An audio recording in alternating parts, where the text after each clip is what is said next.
Hello and welcome back to another video. Now in today's video we're going to be starting a whole new series called Road to Yes Mate. Now Yes Mate is an event very similar to Rossa, where you take your high-speed cars onto a runway and go as fast as you can. It's run by this guy, Robert Waller, aka RC Man. It's held at the same runway with pretty much the same rules, except that, like I said, with the Yes Mate event, you don't go through traps. You simply go off of whatever your GPS speeds are. So everyone will have, you know, some form of a GPS or race box. Now, this series is going to be a bit of a slow burner as the event isn't until 4 months away. But in that time frame, what we will be doing is upgrading the cars in preparation for the event. So, of course, the first car I'm starting with is my Tamiya TT-02. Now, I needed to change the motor as the old one was no longer capable of high speed. I gave it full power on 6S, and the logs are telling me that this motor is pretty much dead. And I thought to myself, well, what if I put the electronics that can do 180 miles an hour in a 1/7 scale car like this Armour Limitless into a tiny little 1/10 scale like this Tamiya TT-02. Phenomenal cosmic powers! Itty bitty living space. So that is exactly what we're going to do. In this video, we are going to find out, is that even possible? Who knows? Project 175 mile an hour TT-02 is underway. So let's find out if we can even get that amount of power into a tiny little machine like this. So you're probably thinking, what am I going to have to do in order to make this car do 175 miles an hour? Well, I'm going to do one part at a time. So in this particular episode, what we're going to cover is electronics and power, giving it the power to actually reach 175 miles an hour. So in order to do that, we are going to need to attempt to fit a 4070 SVM into there. This is a 15,000 watt 12.7 brake horsepower motor. So in a car like this, it gives it a power to rate ratio of something like 3,000 brake horsepower per ton. In order to actually make that go, we're going to need some serious drive for it. So I'm going to see if I can manage to get this XLX2 to fit in there alongside it. It is a bit chunky, so I may have to get a low profile fan, or maybe just take the fan off altogether in order to make the profile small enough. But I'm going to try my very best to get that in there. As a backup plan, I do have some 6.5mm bullets here that I can use for the Mamba Monster X AS in case I need to. And the little trick that I like to use is, if you notice on here, you've got these 8mm bullet connectors on the 4070 SVM, which will fit perfectly in the XLX2. But if you notice, they're really short and small. So if you've got thick, large gauge wires, it makes it really bloody difficult to get a good soldering joint going. So what I do is I buy EC8s. These are really cheap. Get them on Amazon, AliExpress. I think I got a pair of four pairs for, I think, I don't know, like £5 or something like that. And if you notice, if you look at the male ones, look how much larger they are. You get so much more space to put some wire in there. And also, if you want to do a right angle connection, you just drill that out to the size of the gauge that you have, and then you can easily just fill it with solder, and then boom, you can do a right angle connection on there. So that's why I buy EC8s, nice and cheap, really good quality, and give you plenty of space to actually get the solder onto it as well. So in order to get some of these parts in, we're going to have to look at changing the space. If you look, this is a 3665, and if I put a 4070 in here, it's going to interfere with the servo right here. So my plan is to move the servo over to here, use one of these longer arms to reach across so it can still reach the steering mechanism. Then the 4070 SVM should fit in, because I've noticed that I've got a standard Tamiya TT-02, well, aluminium motor mount, the adjustable one. And if you look here, you'll see that the bolt pattern actually fits perfectly on there. All I need to do is just bore this out to 4mm, as this takes M4 screws, which I have just bought a bunch of here. So there we are.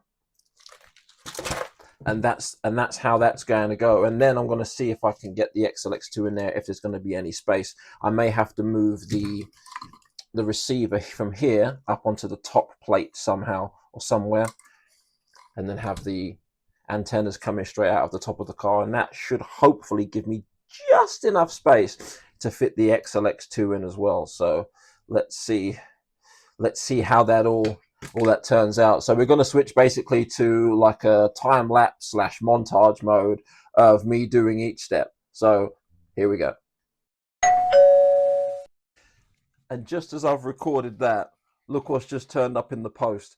Big, massive shout out to Joe Jones, and I'll link his eBay in the description, and also his YouTube channel. Awesome guy, got loads of good quality parts that he does for a good price. I got the 4070 SVM from Richie Dunno, so big shout outs to him, or RC Heatbuster fans. Got the XLX2 from Joe Jones, and I've also got a Castle, where is it? 1717 as well. So these are going to be for this and this are going to be for my Limitless. So that's going to help me break through the 150 plus mark with these kind of bits and bobs. So massive shout out to you, Joe. Thank you very much. And right, well, let's get on with the build.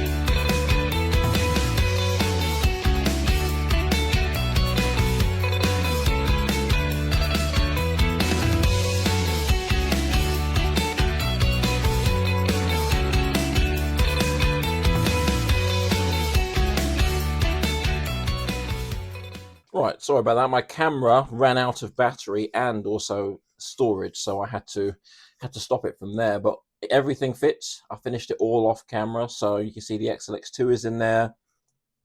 The 4070 SVM is in there. The extended arm works perfectly for the steering. Let me just move the check it out. So that's all in there with loads of space. That's with a 6S battery in there, but there's enough space for me to fit 2 CNHL 4S in there. And there we have it. That is ready to roll. So I just stopped it here for the moment because I need to order some 8-gauge wire. As you can see here, this doesn't connect to here. So I'm going to order some 8-gauge wire, solder up some connectors using these EC8s, and then boom. Right, it's another day. Got myself some 8-gauge wire, so I'm going to go ahead and solder up those connectors.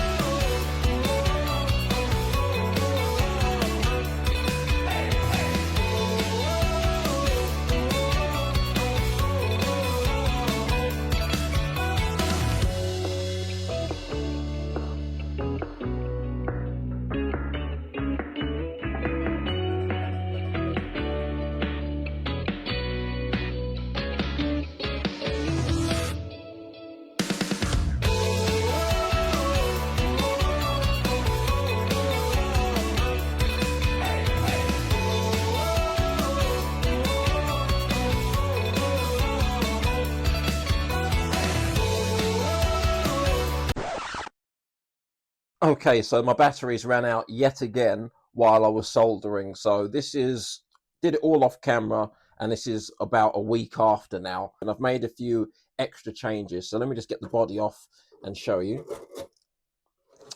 So what I did is I 3D printed and designed some light holders. So this one has some holes in it, so you can use spacers to adjust the height. And then I just drilled 2 holes in the top brace, and that's perfect. And then the wires run through underneath and down onto this XT60 connector. And then I made this out of carbon fiber, which attaches to the top brace, hides underneath there. And then that has 2 spacers on it with another different type of light holder for the rear. So those just plug in. Let me just quickly show you. Those just plug into this little mini star CNHO. It's a 650 milliamp 3S battery. And what I've done here, just like I did with my boats, if you've seen any of my RC boat videos and you've seen my UDI Arrow 5, you would have seen this before. But all I've done, just roughed up the surface and JB welded this strap straight onto the chassis. So that is going, as you can see, absolutely nowhere. So that holds the battery in place here. On the S-Mate event, all batteries have to be held down with Velcro and also a strap at the same time. So I'm going to put Velcro underneath here and attach some to the battery at a later date. But let me just quickly show you the lights. Boom. And that is everything in its entirety. So you've got the XLX2 here, and I've put some, I think I explained this earlier, but I cut out a little bit of, let me just grab it. It's just a PC dust filter. This is super cheap stuff. Cuts really easy with scissors. So yeah, you can see how thin it is.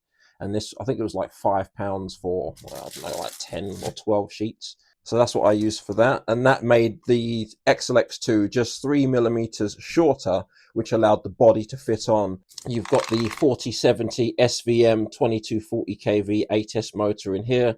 I've got a 30 tooth pinion on there. 22 spur. We've got twin QS8 connectors coming off the XLX2, and then we've got plenty of space here for batteries, about 82, 83 millimeters in width for batteries, and about 170 millimeters in length, and that's it. Here we go! Right, so doing somewhat of a little road test.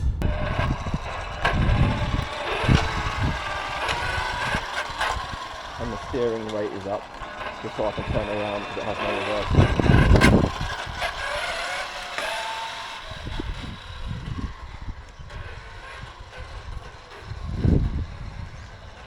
Steering's not straight.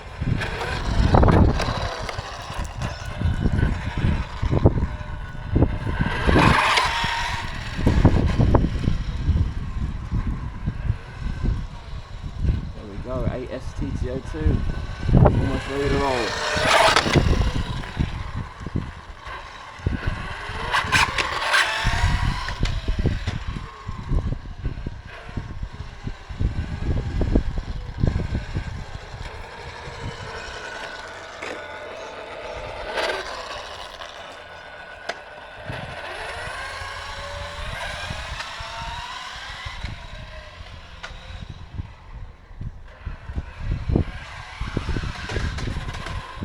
Oh, brakes are good.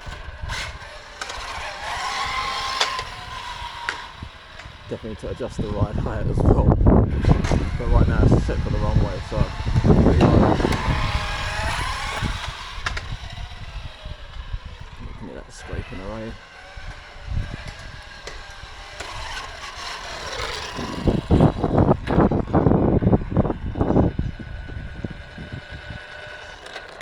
Starting to rain now as well, so I better get it inside.